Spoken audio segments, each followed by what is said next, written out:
ਇਕ ਓੰਕਾਰ ਸਤਿਨਾਮ ਕਰਤਾ ਪੁਰਖ ਨਿਰਭਉ ਨਿਰਵੈਰ ਅਕਾਲ ਮੂਰਤ ਅਜੂਨੀ ਸੈਭੰ ਗੁਰ ਪ੍ਰਸਾਦ। ਸੋਰਠ ਮਹਿਲਾ ਪਹਿਲਾ। ਘਰ ਪਹਿਲਾ ਚੌਪਦੇ। ਸਭਨਾ ਮਰਣਾ ਆਇਆ ਵਿਛੋੜਾ ਸਭਨਾ। ਪੁੱਛੋ ਜਾਏ ਸਿਆਣਿਆ ਆਗੈ ਮਿਲਣਾ ਕੇ ਨਾ। ਸਭਨਾ ਮਰਣਾ ਆਇਆ ਵਿਛੋੜਾ ਸਭਨਾ। ਪੁੱਛੋ ਜਾਏ ਸਿਆਣਿਆ ਆਗੈ ਮਿਲਣਾ ਕੇ ਨਾ। ਜਿਨ ਮੇਰਾ ਸਾਹਿਬ ਵਿਸਰੈ ਵੱਡੜੀ ਵੇਦਨ ਤਿਨਾ। ਭੀ ਸਲਾਹੋ ਸਾਚਾ ਸੋਏ ਜਾ ਕੀ ਨਦਰ ਸਦਾ ਸੁਖ ਹੋਏ। ਰਹਾਉ ਵੱਡਾ ਕਰ ਸਲਾਹਣਾ ਹੈ ਭੀ ਹੋਸੀ ਸੋਏ। ਸਭਨਾ ਦਾਤਾ ਏਕ ਤੂੰ ਮਾਨਸ ਦਾਤ ਨਾ ਹੋਏ। ਜੋ ਤਿਸ ਭਾਵੈ ਸੋ ਥੀਐ ਰੰਨ ਕੇ ਰੁਨੈ ਹੋਏ। ਧਰਤੀ ਉਪਰ ਕੋਟ ਗੜ ਕੀਤੀ ਗਈ ਵਜਾਏ।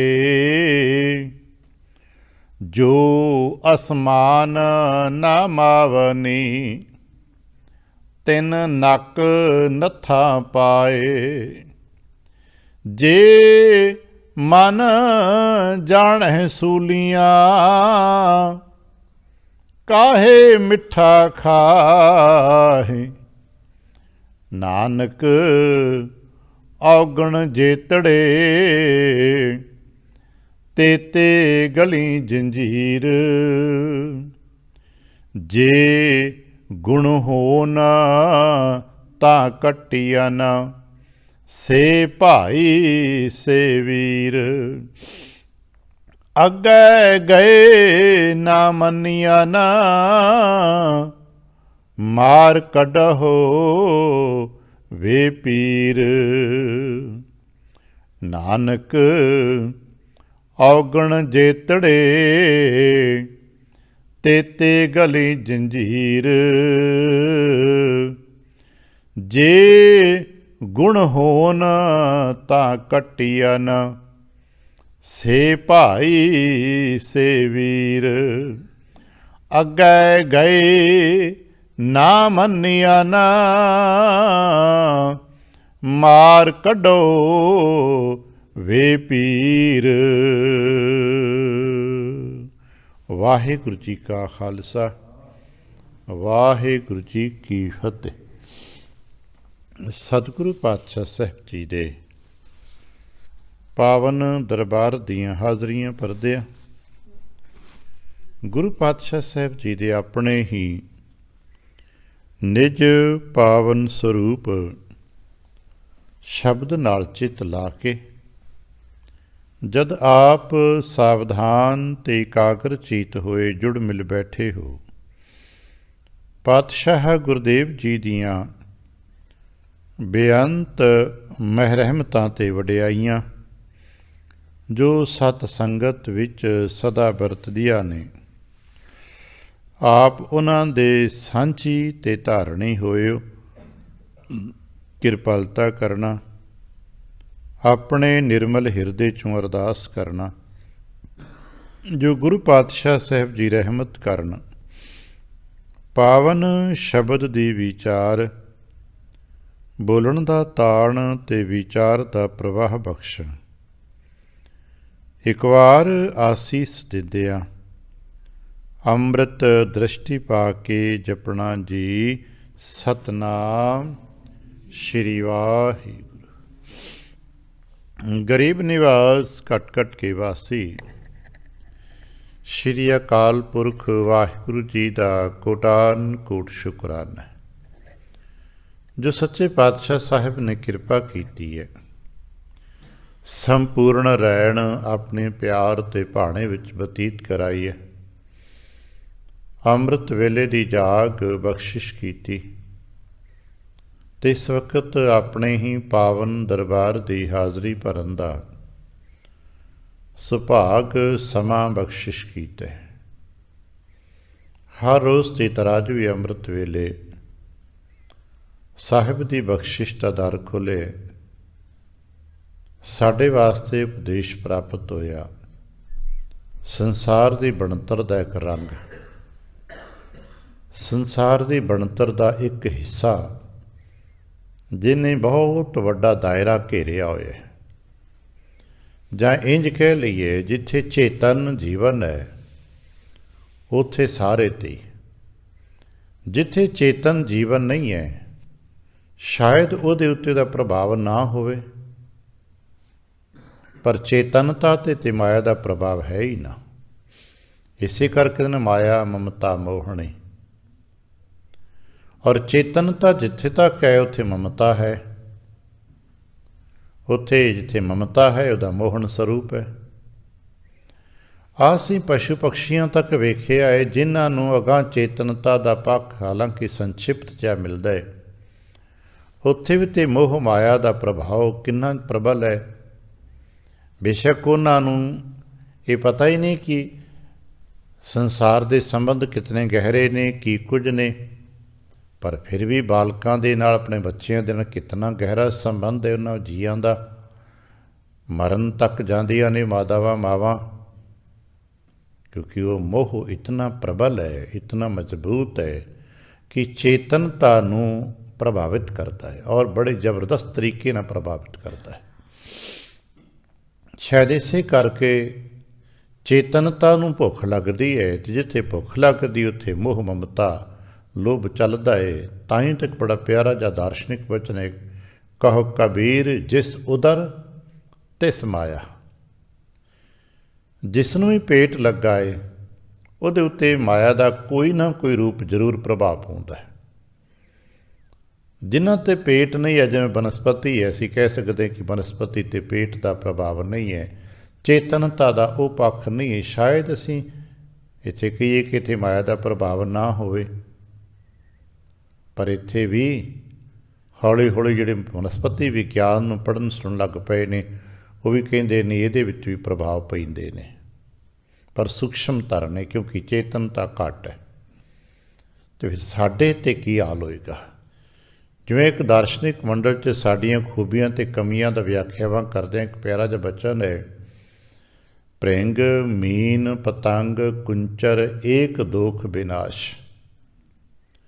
ਇਹਨਾਂ ਦੇ ਵਿੱਚ ਮਾਇਆ ਦਾ ਇੱਕ ਇੱਕ ਗੁਣ ਅਵਗੁਣ ਕਰਕੇ ਪ੍ਰਗਟ ਹੋ ਗਿਆ।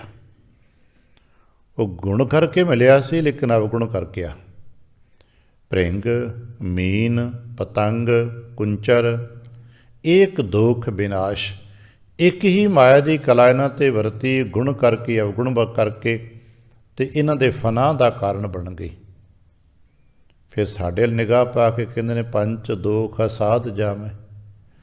ਇਹ ਪੰਜੇ ਦੇ ਪੰਜੇ ਇਕੱਠੇ ਇਸ ਬੰਦੇ ਦੇ ਵਿੱਚ ਨੇ, ਤਾਂ ਕਿ ਕੇਤ ਕਿਆਸ, ਇਹਦੀ ਕਿੰਨਾ ਚਿਰ ਆਸ ਰੱਖਾਂਗੇ ਵੀ ਬਚਿਆ ਰਹੇਗਾ। ਸ਼ਾਇਦ ਇਸੇ ਕਰਕੇ ਵੱਡੇ ਵੱਡੇ ਗਿਆਨੀ ਧਿਆਨੀ ਤਪੀ ਤਪੀਸ਼ਰ ਰਿਖੀ ਇਸ ਮਾਇਆ ਦੇ ਹੜ੍ਹ ਅੱਗੇ ਡਿੱਗਦੇ ਨਜ਼ਰ ਆਉਂਦੇ ਨੇ।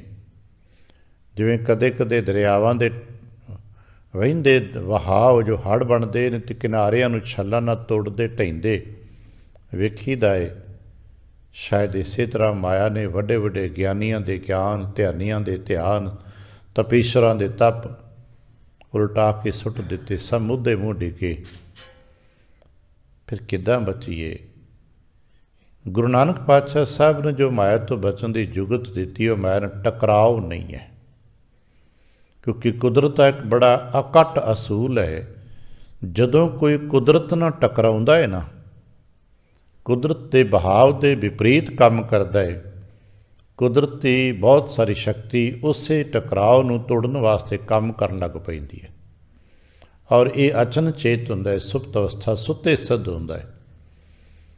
ਇਸੇ ਕਰਕੇ ਗੁਰੂ ਨਾਨਕ ਜੀ ਨੇ ਸਾਨੂੰ ਕੁਦਰਤੀ ਬਹਾਵ ਦੇ ਵਿਰੋਧ ਵਿੱਚ ਨਹੀਂ ਖੜਾ ਕੀਤਾ।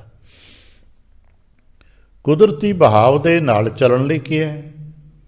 ਬਸ ਸਾਬਤ ਕਦਮ ਚੱਲਣਾ ਹੈ। ਬਹਾਵ ਵੀ ਹੈ ਨਹੀਂ, ਢਲਾਨ 'ਤੇ ਵੀ ਜਾਣਾ ਹੈ, ਚੱਲਣਾ ਵੀ ਹੈ, ਪਰ ਸਾਵਧਾਨੀ ਦੇ ਨਾਲ ਸਾਬਤ ਕਦਮ ਚੱਲੇ ਕਿ ਡਿੱਗ ਨਾ ਪਈ। ਅਤੇ ਜਦੋਂ ਸਾਬਤ ਕਦਮ ਟਿਕਾਂਗੇ ਤਾਂ ਫਿਰ ਇਹ ਬਹਾਵ ਸਾਡੀ ਮਦਦ ਕਰੇਗਾ। ਅਸਾਂ ਨੇ ਇਹੀ ਸਮਝਣਾ, ਮਾਇਆ ਮਮਤਾ ਮੋਹਣੀ ਜਿਨ ਵਿਣ ਤੰਤਾਂ ਜਾ ਖਾਇਆ, ਇੱਥੇ ਮਨਮੁਖ ਖਾਧੇ ਗੁਰਮੁਖ ਉਭਰੇ, ਜਿਨੀ ਸੱਚ ਨਾਮ ਚਿੱਤ ਲਾਇਆ। ਇਹਦੇ ਨਾਲ ਹੀ ਨਾਲ ਅੱਜ ਸਤਿਗੁਰ ਨੇ ਸਾਡੇ 'ਤੇ ਇੱਕ ਅਗਲੇ ਅਧਿਆਇ ਦੀ, ਅਗਲੇ ਪੜਾਅ ਦੀ ਕਿਰਪਾ ਕੀਤੀ ਹੈ।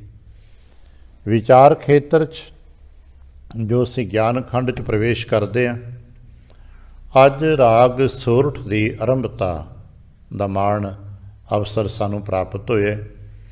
ਇੱਥੇ ਚੱਲ ਰਹੀ ਇਸ ਲੜੀਵਾਰ ਵਿਆਖਿਆ ਵਿਚਾਰ ਦੇ ਵਿੱਚ ਸਾਨੂੰ ਅੱਜ ਰਾਗ ਸੁਰਠ ਕੀ ਵਿਚਾਰ ਨੂੰ ਆਰੰਭ ਕਰਨ ਦਾ ਅਵਸਰ ਮਿਲਿਆ ਹੈ। ਅਤੇ ਰਾਗ ਸੁਰਠ ਦੇ ਵਿਚਾਰ ਦਾ ਜੋ ਸਾਰਾ ਸਿਲਸਿਲਾ ਹੈ ਨਾ, ਅੱਗਾਂ ਹੌਲੀ ਹੌਲੀ ਅਸੀਂ ਪੜ੍ਹਦੇ ਸੁਣਦੇ ਵਾਚਦੇ ਚੱਲਾਂਗੇ। ਰਾਗ ਸੁਰਠ ਦਾ ਜੋ ਆਰੰਭ ਹੋਇਆ ਹੈ ਉਹ ਇੱਕ ਬੈਰਾਗ ਤੋਂ ਹੈ, ਅਤੇ ਬੈਰਾਗ ਪ੍ਰਾਪਤੀਆਂ ਦੀ ਨਿਸ਼ਾਨੀ ਵੀ ਹੈ। ਬੈਰਾਗ ਮਿਲਾਪ ਦਾ ਰੂਪ ਵੀ ਬਣ ਜਾਂਦਾ ਹੈ। ਮਹਾਰਾਜ ਨੇ ਜ਼ਿਕਰ ਵੀ ਕੀਤਾ, ਬੈਰਾਗੈ ਤੇ ਹਰ ਪਾਈ ਹੈ। ਬੈਰਾਗ ਤੋਂ ਬਾਅਦ ਵਿੱਚ ਹੀ ਪ੍ਰਮਾਤਮਾ ਦੀ ਪ੍ਰਾਪਤੀ ਹੁੰਦੀ, ਪ੍ਰਾਪਤੀ ਤੋਂ ਪਹਿਲਾਂ ਬੈਰਾਗ ਆਉਂਦਾ ਹੈ। ਸੌਰਾਸ਼ਟਰ ਦੇ ਵਿੱਚ, ਜਿਹਨੂੰ ਅੱਜ ਕਾਠੀਆਵਾੜ ਦਾ ਇਲਾਕਾ ਕਿਹਾ ਜਾਂਦਾ ਹੈ, ਗੁਜਰਾਤ ਅਤੇ ਮੱਧ ਪ੍ਰਦੇਸ਼ ਦੇ ਮਿਲਵਾ ਜੁਲਵਾ ਦਾ ਇਲਾਕਾ, ਖਾਸ ਕਰ ਗੁਜਰਾਤ ਨਾਲ ਸੰਬੰਧ ਰੱਖਦਾ ਹੈ, ਸੌਰਾਸ਼ਟਰ ਪਰਲਾ ਪਾਸਾ, ਉੱਥੇ ਸੋਰਠ ਰਾਗ ਦਾ ਜਨਮ ਹੋਇਆ, ਇੱਕ ਬੈਰਾਗ ਦੇ ਰੂਪ ਵਿੱਚ। ਇੱਕ ਬੈਰਾਗੀ ਨੇ, ਭਾਵੇਂ ਉਹ ਸੰਸਾਰਕ ਪ੍ਰੇਮੀ ਹੈ, ਸੰਸਾਰਕ ਬੈਰਾਗੀ ਨੇ ਸੰਗੀਤ ਨੂੰ, ਇਹਨਾਂ ਸੁਰਾਂ ਨੂੰ ਬੰਨ੍ਹਿਆ, ਪਰ ਗੁਰੂ ਨਾਨਕ ਪਾਤਸ਼ਾਹ ਸਾਹਿਬ ਜੀ ਨੇ ਇਹਨਾਂ ਸੰਗੀਤ ਦੀਆਂ ਸੁਰਾਂ ਨੂੰ ਕਰਤਾ ਪੁਰਖ ਦੇ ਬੈਰਾਗ ਵਿੱਚ ਜੋੜ ਦਿੱਤਾ। ਪਰ ਕੀ ਕਰੀਏ, ਕਹਿਣ ਲੱਗੇ, ਭੀ ਸਾਲਾ ਹੈ ਉਹ ਸਾਚਾ ਸੋਏ। ਜੇ ਤੁਹਾਨੂੰ ਬੈਰਾਗ ਮਿਲ ਹੀ ਗਿਆ ਹੈ, ਭਾਵੇਂ ਦੁਨੀਆ ਕਰਕੇ, ਕਾਰਨ ਕਿਸੇ ਕਰਕੇ ਮਿਲਿਆ ਹੋਵੇ, ਤੁਸੀਂ ਤੇ ਮਿਲੀ ਹੋਈ ਵਸਤੂ ਦਾ ਲਾਭ ਉਠਾਉਣਾ ਹੈ। ਸਿਆਣਪ ਸੰਸਾਰ ਦੀ ਮੰਨਦੇ ਕਿ ਵਸਤੂ ਕਿਸ ਤਰ੍ਹਾਂ ਮਿਲੀ ਹੈ, ਉਹਦੇ ਮਾਇਨੇ ਵਿੱਚ ਮਤ ਉਲਝਦੇ ਰਹੋ। ਜਿਵੇਂ ਅਸੀਂ ਕਦੇ ਕਦੇ ਹਾਸੇ ਦਾ ਕਹਿ ਲਿਆ ਜਾਏ, ਜਾਂ ਗਿਆਨ ਖੰਡੀ ਮੁਹਾਵਰਾ ਹੈ ਕਿ ਤੁਸੀਂ ਅੰਬ ਗਿਣਨ ਮਤ ਜਾਓ, ਤੁਸੀਂ ਗੁਠਲੀਆਂ ਵੀ ਮਤ ਗਿਣੋ, ਅੰਬ ਖਾਓ, ਮਿਲ ਗਏ ਨੇ ਤੇ ਖਾਓ ਪਹਿਲਾਂ, ਬਾਅਦ 'ਚ ਦੇਖਾਂਗੇ ਕਿੱਥੋਂ ਆਏ ਪਰ ਅਸੀਂ ਖਾਣ ਘੱਟ ਜਾਂਦੇ ਹਾਂ, ਅਸੀਂ ਅੰਬਾਂ ਦੇ ਬਾਰੇ ਪੁੱਛਣ ਤੁਰ ਪੈਂਦੇ ਹਾਂ। ਕਾਰਨ ਕੀ ਨੇ, ਕਿੱਥੋਂ ਆਏ ਨੇ, ਤੇ ਬਾਅਦ ਦੀਆਂ ਗੱਲਾਂ ਨੇ। ਪਹਿਲਾਂ ਤਾਂ ਉਹਨਾਂ ਦਾ ਰਸਵਾਦਨ ਕਰੋ, ਆਨੰਦ ਲਓ। ਬੈਰਾਗ ਕਿਸ ਕਾਰਨ ਤੋਂ ਆਇਆ ਹੈ, ਇਹ ਤੋਂ ਬਾਅਦ ਦੀ ਗੱਲ ਹੁੰਦੀ ਹੈ।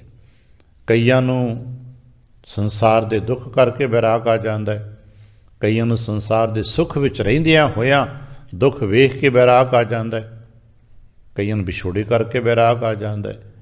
ਕਿਉਂਕਿ ਬੈਰਾਗ ਦੇ ਦੋ ਹੀ ਵੱਡੇ ਕਾਰਨ ਨੇ, ਜਾਂ ਤਾਂ ਸੰਸਾਰ ਦਾ ਸਰੀਰਿਕ ਅਤੇ ਪਰਿਵਾਰਕ ਦੁੱਖ ਹੁੰਦਾ ਹੈ, ਅਤੇ ਜਾਂ ਵਿਛੋੜੇ ਕਰਕੇ ਹੁੰਦਾ, ਬੇਸਿਕਲੀ ਦੁੱਖ ਕਰਕੇ ਹੀ ਹੈ। ਉਹ ਗੱਲ ਅਲੱਗ ਹੈ ਕਿ ਕਿਸੇ ਨੂੰ ਆਪਣੇ ਕਿਸੇ ਪਰਿਵਾਰ ਦੇ ਜੀਅ ਦੇ ਵਿਛੜਨ ਕਰਕੇ ਹੈ, ਕਿਸੇ ਨੂੰ ਆਪਣੇ ਸੰਬੰਧੀ ਦੇ ਵਿਛੜਨ ਕਰਕੇ, ਅਤੇ ਕਿਸੇ ਨੂੰ ਸਰੀਰ 'ਤੇ ਆਏ ਹੋਏ ਦੁੱਖ, ਕਿਸੇ ਨੂੰ ਗਰੀਬੀ ਦੇ ਦੁੱਖ, ਕਿਸੇ ਨੂੰ ਹੋਰ ਕਿਸੇ ਕਾਰਨ ਰਾਜਨੀਤਿਕ ਜਾਂ ਸਮਾਜਿਕ ਜਾਂ ਪਰਿਵਾਰਕ ਦੁੱਖ ਨੇ, ਉਹਨਾਂ ਕਰਕੇ ਬੈਰਾਗ ਆਏਗਾ ਬੈਰਾਗ, ਕਿਉਂਕਿ ਬੈਰਾਗ ਆਉਂਦਾ ਦੁੱਖ ਦੇ ਮੋਢਿਆਂ 'ਤੇ ਚੜ੍ਹ ਕੇ ਹੀ ਹੈ। ਜੇ ਅਸੀਂ ਕਹਾਂਗੇ ਕਿ ਅੱਜ ਰੇਲ ਗੱਡੀ ਆਉਂਦੀ ਲੋਹੇ 'ਤੇ ਹੀ ਹੈ ਨਾ, ਲੋਹੇ ਦੀ ਪਟੜੀ 'ਤੇ ਹੀ ਆਏਗੀ। ਇਸੇ ਤਰ੍ਹਾਂ ਬੈਰਾਗ ਜਦੋਂ ਵੀ ਆਏਗਾ, ਉਹਦੇ ਜੜ ਵਿੱਚ ਦੁੱਖ ਹੀ ਹੋਏਗਾ, ਔਰ ਦੁੱਖ ਕੈਸਾ ਹੈ, ਇਹ ਅਲੱਗ-ਅਲੱਗ ਸ਼ਬਦ ਆ। ਕਿਸੇ ਦਾ ਦੁੱਖ ਪਰਿਵਾਰਕ ਹੈ, ਕਿਸੇ ਦਾ ਅਧਿਆਤਮਕ ਹੈ। ਅਸੀਂ ਦੁਖੀ ਨਹੀਂ ਹਾਂ, ਪਰ ਸਾਨੂੰ ਦੁੱਖ ਦਾ ਅਹਿਸਾਸ ਪਤਾ ਹੋਣਾ ਚਾਹੀਦਾ ਵੀ ਦੁੱਖ ਹੈ, ਸੰਸਾਰ ਦੇ ਵਿੱਚ ਦੁੱਖ ਵੀ ਹੈ। ਔਰ ਸਭ ਤੋਂ ਵੱਡਾ ਦੁੱਖ ਜਿਹੜਾ ਹੈ ਉਹ ਵਿਛੋੜਾ ਹੈ। ਇਸ ਦਾ ਅਸੀਂ ਆਪਣੇ ਪਰਿਵਾਰਾਂ 'ਤੇ ਅਨੁਭਵ ਕਰਦੇ ਹਾਂ। ਪਰ ਇੱਥੇ ਬੈਠ ਕੇ ਅਸੀਂ ਪਰਿਵਾਰਾਂ ਦੇ ਖੇਤਰ ਤੋਂ ਅੱਗੇ ਜਾ ਕੇ ਉਸ ਦੁੱਖ ਨੂੰ ਮਹਿਸੂਸ ਕਰਨਾ ਜਿਸ ਦਾ ਅਜੇ ਤੱਕ ਸਾਨੂੰ ਕਦੇ ਅੰਦਾਜ਼ਾ ਨਹੀਂ ਹੋਇਆ। ਉਹ ਹੈ ਨਿਰੰਕਾਰ ਤੋਂ, ਆਪਣੇ ਗੁਰੂ ਕਰਤੇ ਤੋਂ ਵਿਛੋੜੇ ਦਾ ਦੁੱਖ, ਜਿਸ ਦਾ ਸਾਨੂੰ ਚੇਤਨਾ ਦੇ ਵਿੱਚ ਕਦੇ ਅਨੁਭਵ ਨਹੀਂ ਹੋਇਆ ਕਿ ਅਸੀਂ ਕਿ ਆਪਣੇ ਗੁਰੂ ਕਰਤੇ ਤੋਂ ਵੀ ਵਿਛੜੇ ਹਾਂ। ਇਸ ਦਾ ਦੁੱਖ ਸਾਨੂੰ ਕਦੇ ਅਨੁਭਵ 'ਚ ਨਹੀਂ ਹੋਇਆ। ਪਰ ਇਸ ਦੁੱਖ ਨੂੰ ਅਸੀਂ ਅਨੁਭਵ ਲਿਆਉਣਾ ਹੈ, ਜਾਣਨਾ ਹੈ, ਤਦ ਸਾਨੂੰ ਬਾਣੀ ਪੜ੍ਹਦਿਆਂ ਵੈਰਾਗ ਹੋਏਗਾ। ਇਸ ਕਰਕੇ ਮਹਾਰਾਜ ਨੇ ਸਾਨੂੰ ਇਹਨਾਂ ਰਾਹਾਂ 'ਤੇ ਤੋਰਿਆ।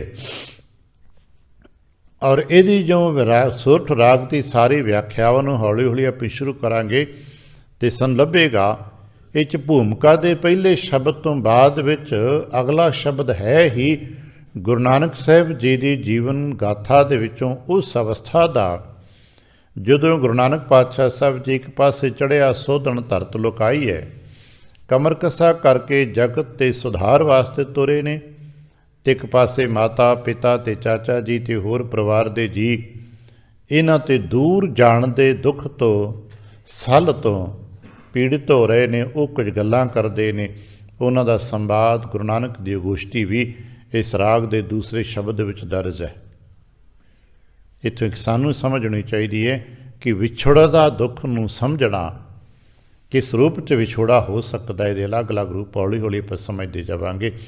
ਸ਼ੁਰੂਆਤ ਵਿੱਚ ਮਹਾਰਾਜ ਨੇ ਇੱਕ ਓਂਕਾਰ ਤੋਂ ਲੈ ਕੇ ਗੁਰਪ੍ਰਸਾਦ ਤੱਕ ਦੇ ਮੂਲ ਮੰਤਰ ਦਾ ਚਰਚਾ ਸਾਡੇ ਨਾਲ ਕੀਤਾ ਕਿ ਇਸ ਗਹਿਰੇ ਸਾਗਰ ਵਿੱਚ ਉਤਰਨ ਲੱਗਿਆ ਗੁਰਪ੍ਰਸਾਦ ਦੀ ਜ਼ਰੂਰਤ ਪੈਣੀ ਹੈ ਭਾਈ। ਅਤੇ ਗੁਰਪ੍ਰਸਾਦ ਕਿਸ ਤਰ੍ਹਾਂ, ਗੁਰਪ੍ਰਸਾਦ ਕਿਵੇਂ ਪ੍ਰਾਪਤ ਹੋਏਗਾ, ਗੁਰਪ੍ਰਸਾਦ ਦੇ ਸਦਕੇ ਸਾਨੂੰ ਕੀ ਮਿਲਣਾ ਹੈ। ਕਹਿੰਦੇ ਨੇ ਉਹ ਇੱਕ ਓਂਕਾਰ ਹੈ। ਕਿਤੇ ਹੁਣ ਨਾ ਇੱਕ ਓਂਕਾਰ ਸੱਤ, ਇੱਕ ਓਂਕਾਰ ਦੀ ਜੋ ਵੱਡੀ ਲਕੀਰ ਹੈ ਉਹ ਸੱਤ ਨੂੰ ਆਪਣੇ ਕੜਾਵੇ 'ਚ ਲੈਂਦੀ ਹੈ, ਸੱਤ ਨਾਲ ਜੁੜਦੀ ਹੈ ਅਤੇ ਨਾਮ ਦੇ ਸੱਤ ਦੇ ਦਰਮਿਆਨ ਉਹ ਟੱਚ ਕਰਦੀ ਹੈ। ਇਸੇ ਕਰਕੇ ਜਿਹੜੇ ਇਸ ਮੰਡਲ ਦੇ ਵਿਚਾਰਕ ਨੇ ਕਹਿੰਦੇ ਨੇ ਇੱਕ ਓਂਕਾਰ ਸੱਤ, ਇੱਕ ਓਂਕਾਰ ਹੀ ਸੱਤ ਹੈ। ਅਤੇ ਇੱਕ ਓਂਕਾਰ ਦੀ ਵਿਆਖਿਆ ਨੂੰ ਜੋ ਹੋਰ ਸਮਝਣਾ ਹੋਵੇ, ਇੱਕ ਨਿਰੰਕਾਰ ਹੈ, ਪ੍ਰਮਾਤਮਾ ਨੂੰ ਜੋ ਮਰਜ਼ੀ ਕਹਿ ਲਓ, ਓਂਕਾਰ ਕਹਿ ਲਓ, ਰਾਮ ਕਹਿ ਲਓ, ਅੱਲਾ ਕਹਿ ਲਓ, ਉਹਨੂੰ ਕਿਸੇ ਵੀ ਨਾਮ ਦੇ ਨਾਲ ਜਾਣਿਆ ਜਾ ਸਕਦਾ ਹੈ ਕਿਉਂਕਿ ਉਹ ਅਨਾਮ ਹੈ, ਉਹ ਇੱਕ ਹੈ। ਇੱਕ ਦਾ ਜੋ ਸਰੂਪ ਹੈ, ਜਿੱਥੇ ਹਰਕਤ ਹੈ, ਜਿੱਥੇ ਧੁਨ ਹੈ, ਉਹ ਓਂਕਾਰ ਹੈ। ਇਸੇ ਕਰਕੇ ਧੁਨ ਦੇ ਸਦਕੇ ਹੀ ਅਸਾਂ ਨੇ ਅੱਗੇ ਵਧਣਾ ਹੁੰਦਾ ਹੈ। ਅਸਾਂ ਦਾ ਜੋ ਅਗਲਾ ਸਾਰਾ ਸਿਲਸਿਲਾ ਸੁਰਤ ਕਰਕੇ ਤੁਰਨਾ ਹੈ ਉਹ ਧੁਨਾਤਮਕ ਹੈ, ਧੁਨ ਕਰਕੇ ਹੈ। ਧੁਨ ਜਦੋਂ ਸਾਡੇ ਜ਼ਿਹਨ 'ਚ ਪ੍ਰਵੇਸ਼ ਕਰਦੀ ਹੈ ਅਤੇ ਸਭ ਨੂੰ ਪਤਾ ਅੰਦਰ ਇੱਕ ਚਰਨਾਹਟ ਛਿੜਦੀ ਹੈ, ਉਦੋਂ ਤਰੰਗ ਛਿੜਦੀ ਹੈ। ਸਪੀਕਰ ਦੀ ਆਵਾਜ਼ ਵੀ ਕੰਨਾਂ 'ਤੇ ਜ਼ੋਰ ਨਾ ਪੈ ਜੇ ਅਤੇ ਚਰਨਾਹਟ ਪੈਦਾ ਹੋ ਜਾਂਦੀ ਹੈ ਤੇ ਤਰੰਗ ਕਰਕੇ ਹੀ ਨਾ। ਇਸੇ ਤਰ੍ਹਾਂ ਜਦੋਂ ਇਹ ਤਰੰਗ ਹਿਰਦੇ ਨੂੰ ਛੂਹ ਲੈਂਦੀ ਹੈ ਅਤੇ ਫਿਰ ਉੱਥੇ ਚਰਨਾਹਟ ਪੈਦਾ ਹੁੰਦੀ ਹੈ। ਅਤੇ ਜਦੋਂ ਇਹੋ ਜਿਹੀ ਕੋਈ ਖਿਆਲਾਂ ਦੀ ਤਰੰਗ ਸਾਡੀ ਚੇਤਨਾ ਨੂੰ ਛੂਹਦੀ ਹੈ ਉਦੋਂ ਸਾਡੇ ਰੋਂਗਟੇ ਖੜ੍ਹੇ ਹੋ ਜਾਂਦੇ ਨੇ, ਭਾਵੇਂ ਉਹ ਗਮ ਦੀ ਹੋਵੇ ਅਤੇ ਭਾਵੇਂ ਬਹੁਤ ਹਰਸ਼ ਉਲਾਸ ਦੀ ਹੋਵੇ। ਉਹ ਧੁਨ ਹੈ, ਉਹ ਤਰੰਗ ਹੈ, ਉਹਨੂੰ ਹੀ ਸਿਆਣੇ ਵਿਦਵਾਨ ਸੰਤ ਪੁਰਖ ਇੱਕ ਓਂਕਾਰ ਕਹਿੰਦੇ ਨੇ। ਉਹ ਇੱਕ ਦੀ ਧੁਨ ਹੈ, ਇੱਕ ਦੀ ਤਰੰਗ ਹੈ, ਉਹ ਓਂਕਾਰ। ਇੱਕ ਓਂਕਾਰ ਹੈ, ਜਿਹਨੂੰ ਅਸੀਂ ਸਰਲ ਪੜ੍ਹਨਾ ਹੋਵੇ ਨਾ, ਇੱਕ ਹੀ ਓਂਕਾਰ ਹੈ। ਅਤੇ ਜੋ ਇੱਕ ਓਂਕਾਰ ਹੈ ਉਹ ਸੱਤ ਹੈ। ਇੱਕ ਓਂਕਾਰ ਹੀ ਸੱਤ ਹੈ, ਸੱਤ ਹੀ ਇੱਕ ਓਂਕਾਰ। ਇਸੇ ਕਰਕੇ ਜੁੜਤ ਹੈ ਇੱਕ ਓਂਕਾਰ ਸੱਤ। ਸੱਤ ਕੀ ਹੈ? ਸੱਤ ਹੀ ਉਹਦਾ ਨਾਮ ਹੈ। ਇੱਕ ਓਂਕਾਰ ਸੱਤ, ਸੱਤ ਉਹਦਾ ਨਾਮ ਹੈ। ਨਾਮ ਨੂੰ ਔਕੜ ਲਾ ਕੇ ਰੋਕ ਦਿੱਤਾ, ਸੱਤ ਹੀ ਨਾਮ ਹੈ। ਠੀਕ ਹੈ, ਅਸੀਂ ਆਮ ਤੌਰ 'ਤੇ ਸੱਤ ਨਾਮ ਇਕੱਠਾ ਪੜ੍ਹਦੇ ਹਾਂ, ਪਰ ਇੱਕ ਓਂਕਾਰ ਸੱਤ ਨਾਮ, ਇਹ ਹੀ ਉਹਦਾ ਨਾਮ ਹੈ ਜਿਸ ਨੂੰ ਅਸੀਂ ਜਪਣਾ ਹੈ, ਜਿਸ ਨੂੰ ਕਿਹਾ ਜਪ ਮਨ ਸਤ ਨਾਮ। ਹੇ ਮਨਾ ਵਾਹਿਗੁਰੂ ਜੀ ਦਾ ਜੋ ਸਤ ਸਰੂਪ ਨਾਮ ਹੈ ਉਸ ਨੂੰ ਜਪ। ਅਸੀਂ ਸ਼ਬਦ ਜਪਦੇ ਹਾਂ। ਜਦੋਂ ਸਾਨੂੰ ਕੋਈ ਪੁੱਛਦਾ ਵੀ ਸਤਿਨਾਮ ਅਸਾਂ ਕੀ ਜਪਣਾ ਹੈ, ਤੇ ਸਾਡੇ ਸਿਆਣੇ ਕਹਿੰਦੇ ਭਾਈ ਗੁਰੂ ਨਾਨਕ ਨੇ ਕਿਹਾ ਵਾਹਿਗੁਰੂ ਜਪ। ਸਾਨੂੰ ਇਹ ਕਿਹਾ ਨਾ ਵਾਹਿਗੁਰੂ ਜਪ। ਵਾਹਿਗੁਰੂ ਦੇ ਵਿੱਚ ਕੀ ਹੈ? ਨਾਮ ਦੀ ਕਲਾ। ਵਾਹਿਗੁਰੂ ਦੇ ਵਿੱਚ ਹੈ ਛੁਪੀ ਹੋਈ ਨਾਮ ਦੀ ਕਲਾ। ਜਿਉਂ-ਜਿਉਂ ਅਸੀਂ ਵਾਹਿਗੁਰੂ ਜਪ ਪ੍ਰੇਮ ਦੇ ਨਾਲ, ਭਾਵ ਦੇ ਨਾਲ ਕਰਾਂਗੇ, ਸਾਡੇ ਅੰਦਰ ਨੂੰ ਉਹ ਛੂਹੇਗਾ ਅਤੇ ਸਾਡੇ ਅੰਦਰ ਉਹ ਚਰਨਾਹਟ ਪੈਦਾ ਹੋਏਗੀ। ਸੰਭਵਤਾ ਕਿਸੇ ਦਿਨ ਸਾਡਾ ਉਹ ਬੋਲਿਆ ਹੋਇਆ ਅਤੇ ਆਪਣੇ ਆਪ ਸੁਣਿਆ ਹੋਇਆ ਨਾਮ ਜੋ ਚੇਤਨ ਕਰਕੇ ਸ਼ਬਦ ਹੋਏਗਾ, ਉਹ ਸਾਡੀ ਚੇਤਨਾ ਨੂੰ ਛੂਹ ਲਏਗਾ ਅਤੇ ਸਾਡੀ ਚੇਤਨਾ ਨੂੰ ਜਿਉਂ ਛੂਹੇਗਾ ਚੇਤਨਾ ਜਾਗ ਪਏਗੀ। ਜਿਵੇਂ ਅੱਜ ਅਸੀਂ ਆਪਣੇ ਡਿਵਾਈਸ ਨੂੰ ਛੂੰਹਦੇ ਹਾਂ ਅਤੇ ਡਿਵਾਈਸ ਜਾਗ ਪੈਂਦਾ। ਆਪਾਂ ਕੀ ਕਹਿੰਦੇ ਹਾਂ ਬਈ ਆ ਟੱਚ ਹੈ, ਅਸੀਂ ਸਕਰੀਨ ਨੂੰ ਟੱਚ ਕਰਦੇ ਹਾਂ ਅਤੇ ਜਾਗ ਪੈਂਦਾ। ਫਿਰ ਦੁਨੀਆ ਭਰ ਦੀਆਂ ਗੱਲਾਂ ਸੁਣਾਉਂਦਾ ਹੈ, ਸਾਨੂੰ ਮਿਲਾਉਂਦਾ ਆਪਣੇ ਵਿਛੜਿਆਂ ਤੋਂ, ਸਾਰੀਆਂ ਯਾਦਾਂ ਤਾਜ਼ਾ ਕਰ ਦਿੰਦਾ ਹੈ। ਕਿ ਇਹ ਤੇ 4 ਪਲਾਸਟਿਕ ਦੇ ਅਤੇ ਤਾਂਬੇ ਦੇ ਟੁਕੜੇ ਹੀ ਨੇ ਨਾ, ਪਰ ਇਸ ਤਰੀਕੇ ਨਾਲ ਬਣੇ ਨੇ, ਇੱਕ ਸ਼ਕਤੀ ਨਾਲ ਜੁੜ ਗਏ ਨੇ ਕਿ ਸਾਨੂੰ ਸਭ ਕੁਝ ਯਾਦ ਕਰੇ। ਇਸੇ ਤਰ੍ਹਾਂ ਸਾਡੇ ਅੰਦਰ ਹੈ ਤੇ ਕੀ ਹਾਰਟ ਮਾਸ ਨਾੜੀ ਕੋ ਪਿੰਜਰ ਹੀ ਨਾ, ਪਰ ਇਹਦੇ ਅੰਦਰ ਇੱਕ ਅਵਸਥਾ ਕਰਤੇ ਨੇ ਐਸੀ ਪਾ ਦਿੱਤੀ ਹੈ। ਸ਼ਬਦ ਦੇ ਸਦਕੇ ਅਗਰ ਉਹ ਸਕਰੀਨ ਨੂੰ ਟੱਚ ਕਰ ਲਵਾਂਗੇ ਚੇਤਨਤਾ ਦੀ, ਜਿਹਨੂੰ ਮਹਾਰਾਜ ਕਹਿੰਦੇ ਜਾਗ ਲਿਓ, ਜਾਗ ਪਈ ਅਗਰ ਚੇਤਨਤਾ ਸਾਡੀ, ਤੇ ਸਾਨੂੰ ਵਿਛੜਿਆਂ ਨੂੰ ਮਿਲਾ ਦੇਵੇਗੀ, ਗੁਆਚਿਆਂ ਨਾਲ ਜੋੜ ਦੇਵੇਗੀ। ਜੋ ਭੁੱਲਿਆ ਵਿਸਰਿਆ ਸਭ ਯਾਦ ਆ ਜਾਏਗਾ। ਅਸੀਂ ਆਪਣੀ ਦੁਨੀਆ 'ਚ ਪ੍ਰਵੇਸ਼ ਕਰ ਜਾਵਾਂਗੇ, ਆਪਣਿਆਂ ਦੇ ਨਾਲ ਜੁੜ ਜਾਵਾਂਗੇ।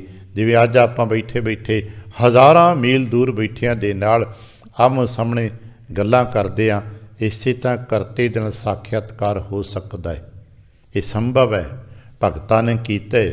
ਗੁਰਮੁਖ ਅੱਖਾਂ ਮੀਟਦੇ ਨੇ, ਆਪਣੇ ਗੁਰਕਰਤੇ ਦੇ ਨਾਲ ਸੰਬੰਧ ਸਥਾਪਿਤ ਕਰ ਲੈਂਦੇ। ਜਿਵੇਂ ਸੰਸਾਰ 'ਚ ਅੱਖਾਂ ਖੋਲ੍ਹ ਕੇ ਕਰੀਦਾ ਹੈ, ਅਧਿਆਤਮ 'ਚ ਐਸਾ ਸੰਭਵ ਹੈ। ਅਸੰਭਵ ਕੁਛ ਵੀ ਨਹੀਂ। ਜੇ ਆ ਛੋਟਾ ਜਿਹਾ ਪਲਾਸਟਿਕ ਦਾ ਟੁਕੜਾ ਸਾਨੂੰ ਦੁਨੀਆ ਨਾਲ ਜੋੜ ਸਕਦਾ ਹੈ, ਸਾਡੇ ਸਦੀਆਂ ਪੁਰਾਣੇ 100 ਸਾਲ ਪੁਰਾਣੀ ਗੱਲਾਂ ਯਾਦ ਦਿਵਾ ਦਿੰਦਾ ਹੈ। ਅਤੇ ਕੀ ਚੇਤਨਾ ਤੇ ਬਹੁਤ ਕੁਛ ਕਰਤੇ ਨੇ ਪਾਇਆ। ਉਹ ਤੇ ਆਪ ਕਹਿੰਦੇ ਨੇ ਪਿਆਰ ਨੂੰ, ਜੋ ਬ੍ਰਹਮੰਡੇ ਸੋਈ ਪਿੰਡੇ, ਜੋ ਖੋਜੈ ਸੋ ਪਾਵੈ।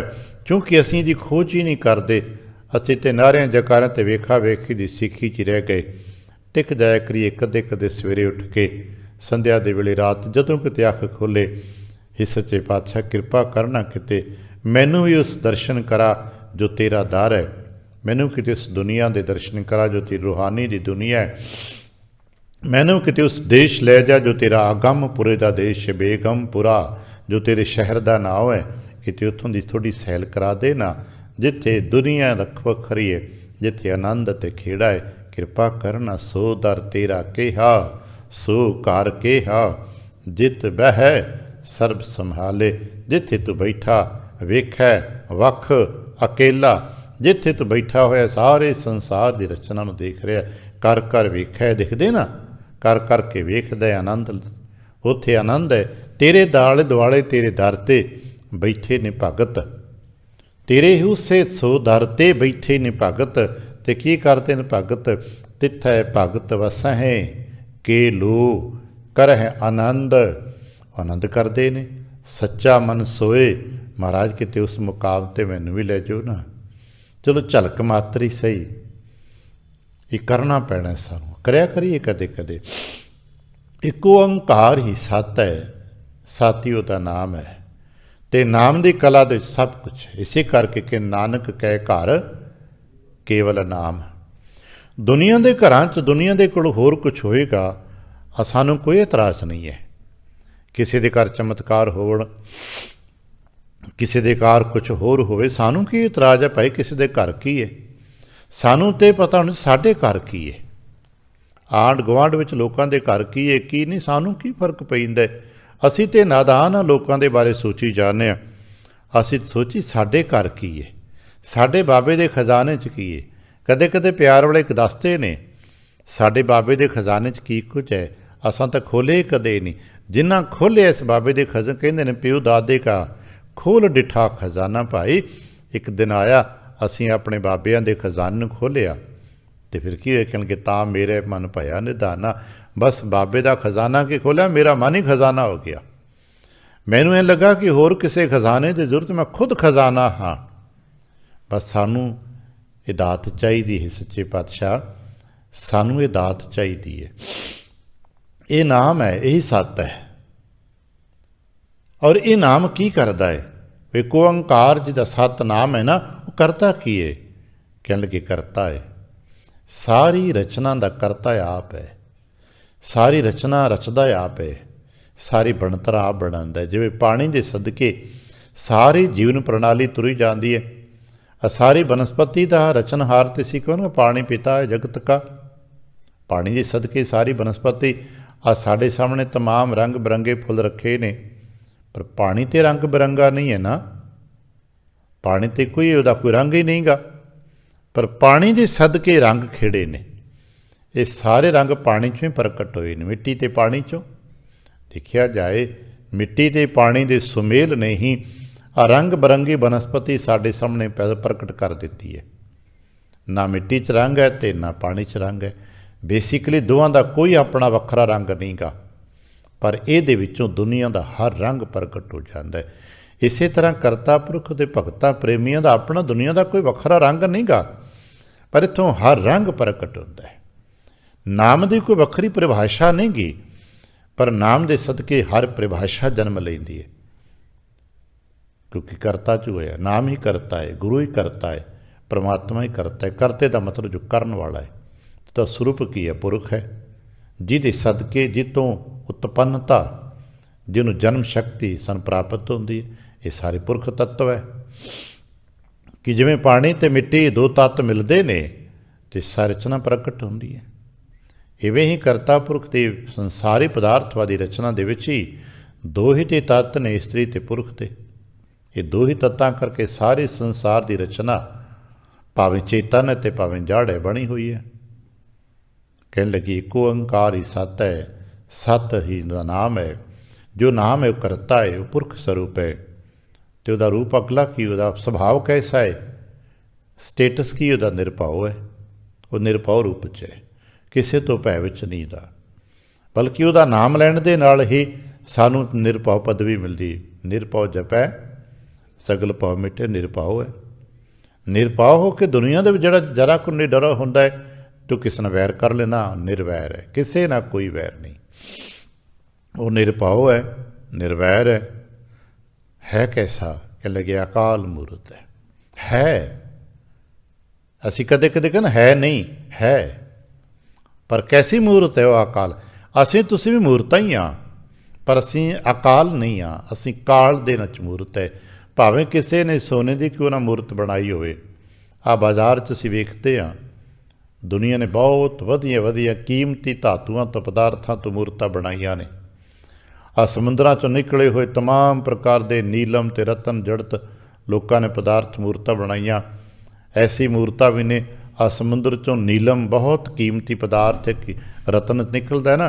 एक की मूर्त है जो नीलम ते ही घड़ के किसी ने अपने देवते की मूर्त बना ली। किन्नी को कीमत होएगी? आसी तो देखी है मिट्टी की या कांसे की या लोहे की बना के स्टील की, उत्ते लोग सोने की परत चाढ़ते हैं, पर उन्होंने सारे नीलम की शिला नूं ही घड़ के मूर्त बना दी। बड़ी कीमती होएगी ना, पर है तो आकार ही ना, है तो मूर्त ही ना। पर वह समा है, किसी दिन किसी ने बनाई है तो सदियां बाद एक दिन मुक जानी है। भावें 100 साल 100 सदी गुजर जाएगी, आखिर तो मुक जाएगी।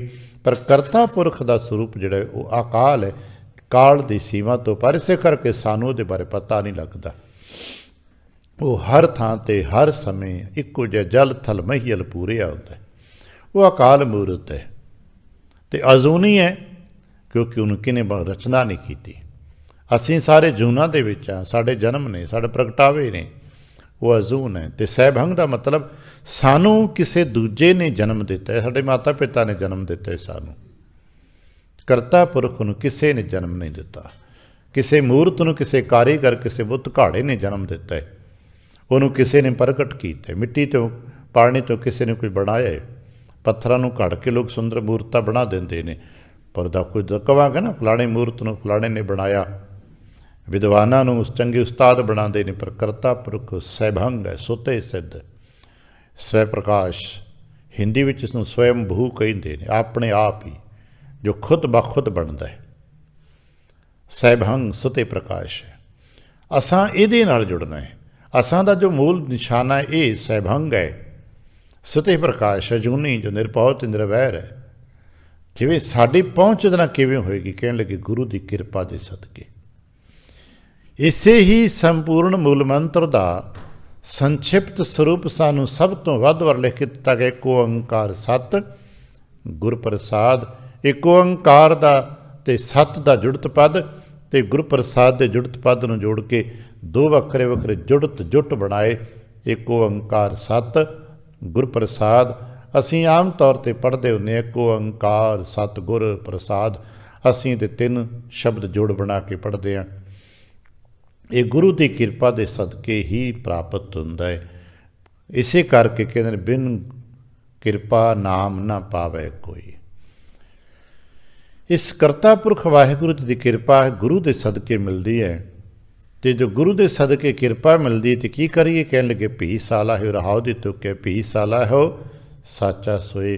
ਪਿਆਰਿਓ, ਜੇ ਤੁਸਾਂ ਵੀ ਉਹਦੇ ਨਾਲ ਜੁੜਨਾ ਹੈ ਤਾਂ ਫਿਰ ਤੁਹਾਨੂੰ ਸਲਾਹੁਣ 'ਤੇ ਪੈਣਾ ਹੈ, ਸਿਫਤ 'ਤੇ ਕਰਨੀ ਪੈਣੀ ਹੈ, ਬਾਰ ਬਾਰ ਕਰਤਾ ਪੁਰਖ ਦੇ ਸਰੂਪ ਦੀ ਸਿਫਤ ਕਰਨੀ ਪੈਣੀ ਹੈ।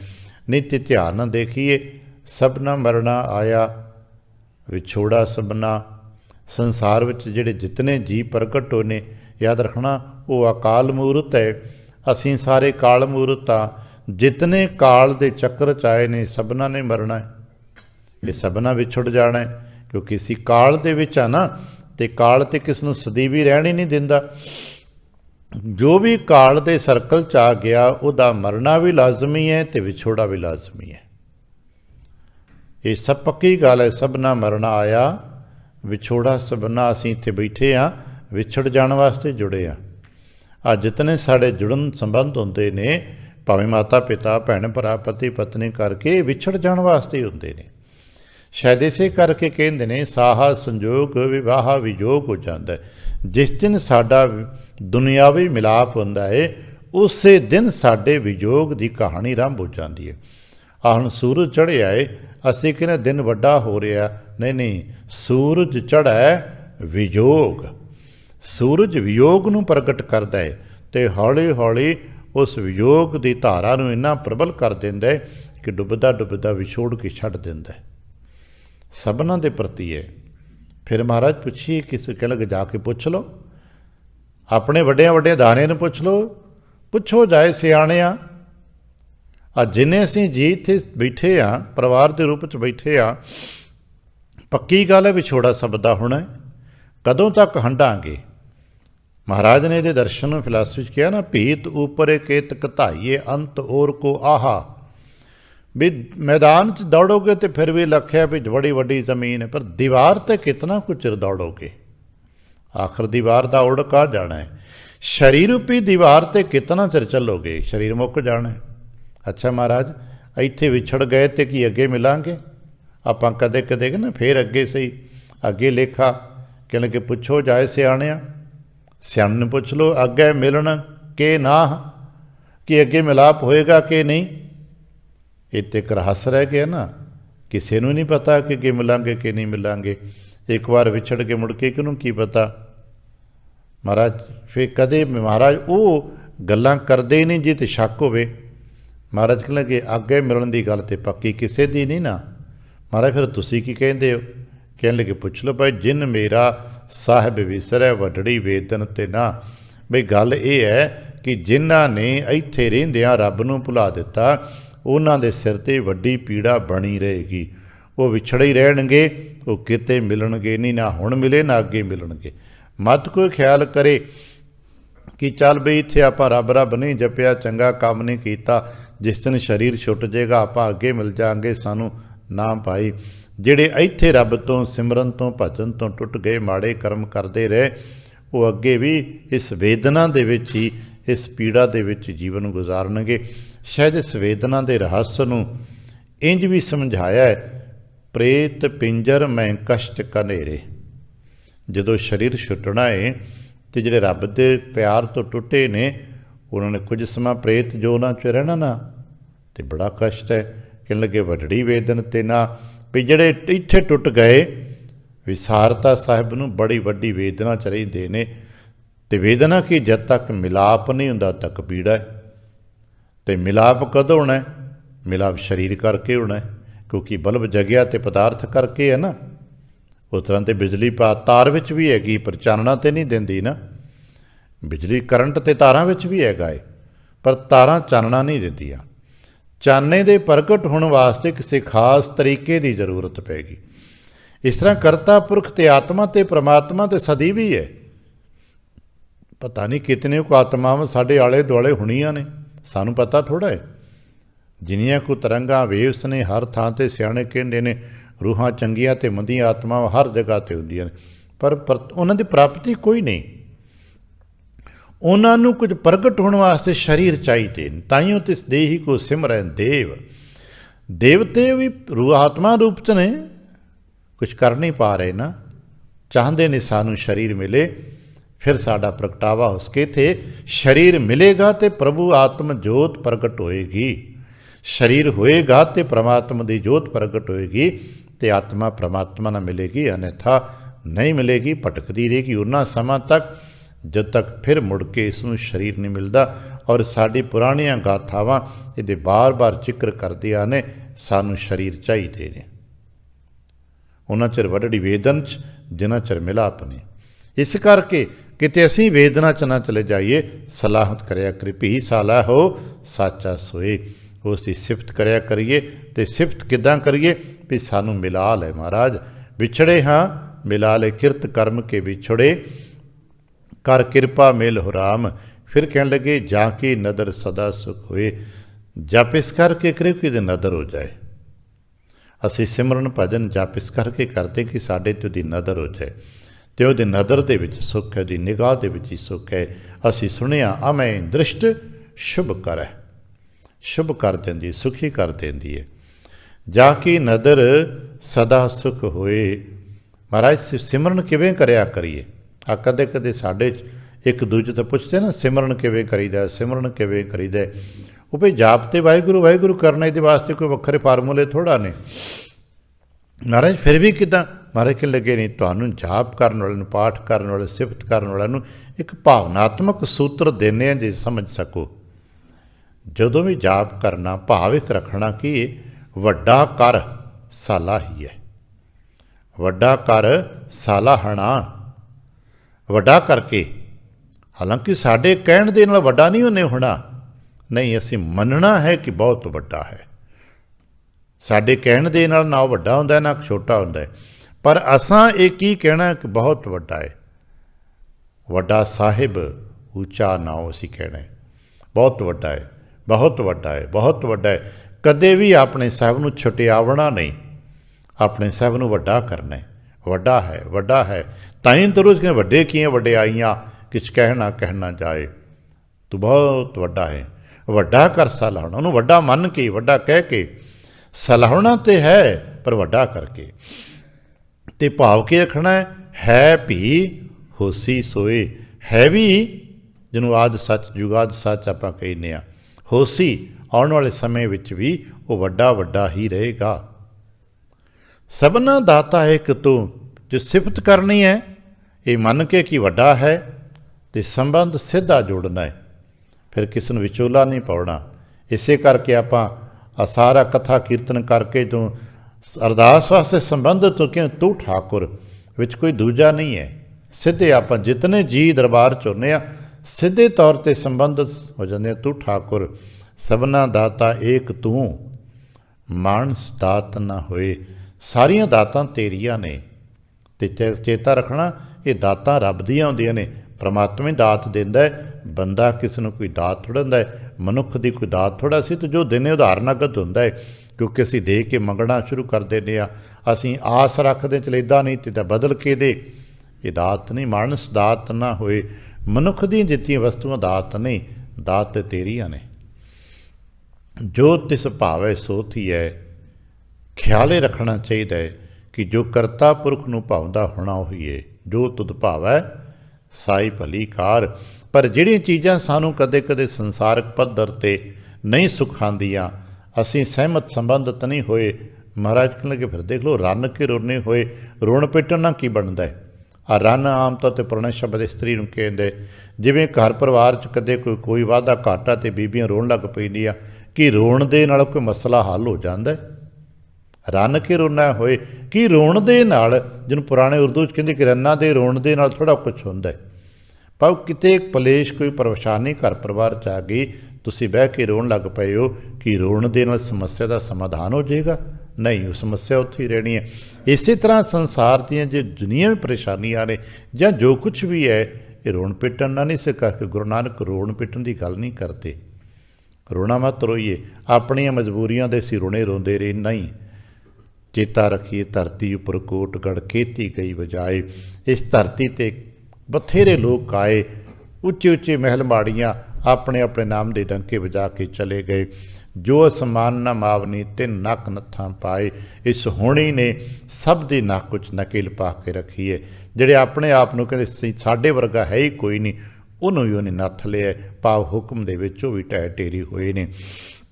ਇਸ ਕਰਕੇ ਕਹਿਣਗੇ ਜੇ ਮਨ ਜਾਣੇ ਸੂਲੀਆਂ ਕਾਹੇ ਮਿੱਠਾ ਖਾਏ। ਮਨ 'ਚ ਸਮਝ ਲੱਗ ਜਾਏ ਕਿ ਦੁੱਖ ਨਤੀਜੇ 'ਚ ਮਿਲਦਾ ਏ ਤੇ ਫਿਰ ਕਾਹਨੂੰ ਮਿੱਠੇ ਮਿੱਠੇ ਭੋਗ ਜਿਵੇਂ ਆ ਮਿੱਠਾ ਖਾ ਕੇ ਮੁੜ ਕੇ ਟੀਕੇ ਲਵਾਣੇ ਤੇ ਕਾਹਨੂੰ ਮਿੱਠਾ ਖਾਂਦੇ ਹੋ। ਸਾਵਧਾਨ ਰਹੋ, ਨਾਨਕ ਅਵਗੁਣ ਜੇ ਤੜੇ ਤੇਤੀ ਗਲੇ ਜੰਜੀਰ। ਜਿੰਨੇ ਅਵਗੁਣ ਅਸੀਂ ਕਰਦੇ ਆ ਨਾ, ਉਨੇ ਹੀ ਫਾਹੇ ਜੰਜੀਰਾਂ ਸਾਡੇ ਗਲ 'ਚ ਪੈਂਦੀਆਂ ਨੇ। ਤੇ ਜੰਜੀਰਾਂ ਕਦੋਂ ਟੁੱਟਦੀਆਂ ਨੇ? ਜੇ ਗੁਣ ਹੋਣ ਤਾਂ ਕੱਟੀਆਂ ਨ ਸੇ ਭਾਈ ਸੇ ਵੀਰ। ਗੁਣਾਂ ਦੇ ਨਾਲ ਹੀ ਅਵਗੁਣਾਂ ਨੂੰ ਕੱਟਿਆ ਜਾਂਦਾ ਹੈ। ਜਿਹੜੇ ਅਵਗੁਣ ਕੱਟ ਲੈਂਦੇ ਨੇ ਤੇ ਜਿਹੜੇ ਗੁਣ ਹੀ ਸਾਡੇ ਭੈਣ ਭਰਾ ਨੇ, ਯਾਦ ਰੱਖਣਾ ਗੁਣ ਹੀ ਸਾਡੇ ਸੰਬੰਧੀ ਨੇ। ਮਹਾਰਾਜ ਕਹਿਣ ਲੱਗੇ ਅੱਗੇ ਗਏ ਨ ਮੰਨੀਆਂ ਮਾਰ ਕੱਢੋਵੇ ਪੀਰ। ਜੋ ਅਵਗੁਣਾਂ ਵਾਲੇ ਰੱਬ ਤੋਂ ਟੁੱਟੇ ਜਦੋਂ ਇੱਥੋਂ ਜਾਂਦੇ ਨਾ, ਕਹਿੰਦੇ ਅੱਗੇ ਮਿਲਾਂਗੇ ਨਹੀਂ, ਅੱਗੇ ਵੀ ਮੰਨੇ ਨਹੀਂ ਜਾਂਦੇ। ਨਿਗੁਰੇ ਕਹਿ ਕੇ ਬੇਪੀਰ ਕਹਿ ਕੇ ਮਾਰ ਕੇ ਕੱਢ ਦਿੱਤੇ ਜਾਂਦੇ ਨੇ। ਗੁਰਦੇਵ ਕਿਰਪਾ ਸਮਝ ਸਕੀਏ। ਔਰ ਬਾਕੀ ਗੱਲਾਂ ਹੌਲੀ ਹੌਲੀ ਰੋਜ਼ਾਨਾ ਸੁਰਟ ਕੀ ਆਵਾਜ਼ 'ਚ ਸਮਝਦੇ ਪੜ੍ਹਦੇ ਜਾਵਾਂਗੇ। ਭੁੱਲ ਚੁੱਕ ਦੇ ਖਿਮਾ, ਆਸੀਸ ਅਤੇ ਪਿਆਰ ਤੇ ਫਤਿਹ ਬੁਲਾਵਣਾ। ਵਾਹਿਗੁਰੂ ਜੀ ਕਾ ਖਾਲਸਾ, ਵਾਹਿਗੁਰੂ।